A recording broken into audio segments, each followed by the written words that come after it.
going to take this drum rack a step further and create something that's referred to as a selector kit. So you can just download selector kit packs off of the Ableton site. And what it's going to do in essence is allow us to put up to 128 samples on a single pad here. So let's say this is where our kick drums will live. We could put 128 kick drums right inside of this one cell and assign a knob to cycle through them so that we can quickly go from one kick to the next. I really like this because it's the idea of like a template, which is really popular in, let's say, Pro Tools template sessions, right? Where I can create template drum racks where everything is just right at my fingertips. I've got all my favorite samples there. So right now we're looking at an empty drum rack, and we're going to do exactly what I just described using samplers right inside of each individual cell in drum rack. So let's begin by grabbing an instance of sampler and pulling it directly onto a cell here. You can see it shows up in our chains. Sampler is a complex device. It's much more robust than simpler, and there's a lot more to it that we're not going to really get into, but what we are interested in is these zone selections that we can make here. And I'm going to start by looking at the chain selector. So we've already looked at what a chain is and that we can have many different chains, and a chain selector is just going through and selecting which chain we're currently on. But we've taken this to another level because we've got this happening inside of a single device. And it'll make a lot more sense when we just take a look at it in action. So I'm going to go to drums, I'm going to go to my kicks here, and I'll just grab one and drag it in here. You can see here's another. I'll grab a bunch more, maybe some from down here. These are all coming with me. Oh, some max things cannot come with me. All right, so this is just an arbitrary number of samples, and I have them just randomly dropped into this device.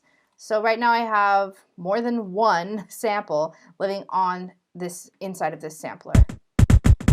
And if I press play, that's all of those kicks being played at the same time, which does not sound good. All right, so what I want to do is equally distribute these samples across this chain selector, and then I'm going to use this blue line, which is the chain selector, to cycle through them. So I'm going to select all of the samples, right-clicking, and you can see I can distribute ranges equally, which then puts all of these samples across the chain selector, and I can just grab this. Here, let me close the zone here and we'll just play kicks for a moment. Opening it back up.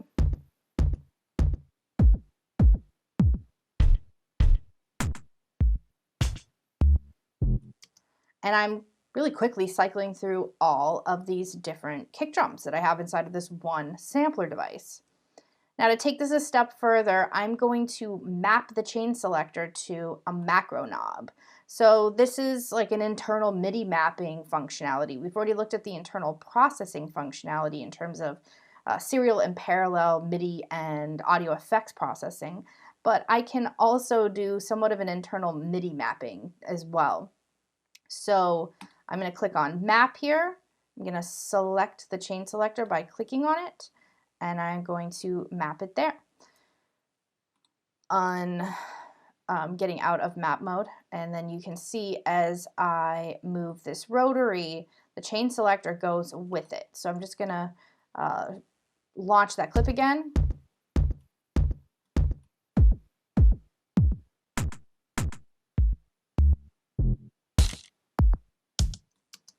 So this could be a really nice way to cycle through samples if you already have a sequence and you're trying to find the right kick to match all of your snares, or you decide maybe you need a different snare. You can just go right in and do whatever it is that you need to do.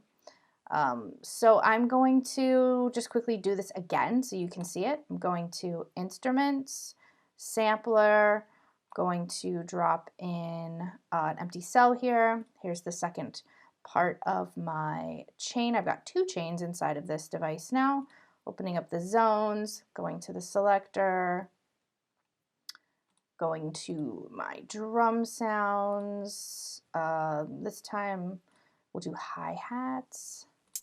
Just gonna grab a bunch, drop them on, right click, distribute ranges equally, and then I'm gonna map this chain selector to this second macro knob here. I can go in and I can rename this. I'll call this hi-hat. And I'll close the zones. This is a kick and a hi-hat now. Back to the drum rack, and as I play this, I'm just going to use the macro knob to cycle through these different samples now.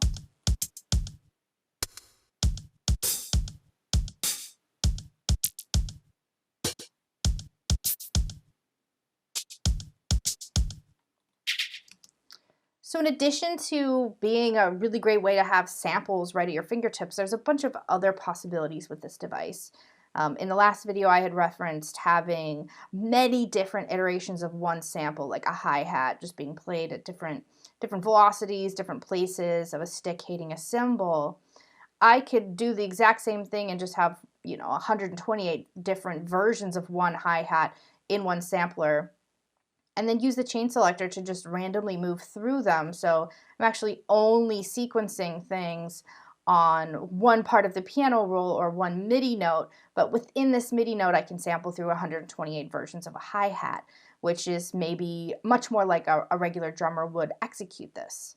So this is a really great way to execute many ideas, whether it's a template, maybe you're trying to do something completely random and creative with it, which is outside of what I've just kind of suggested or outlined. The possibilities are pretty limitless, and these selector kits are very, very powerful, and they can contain so many samples.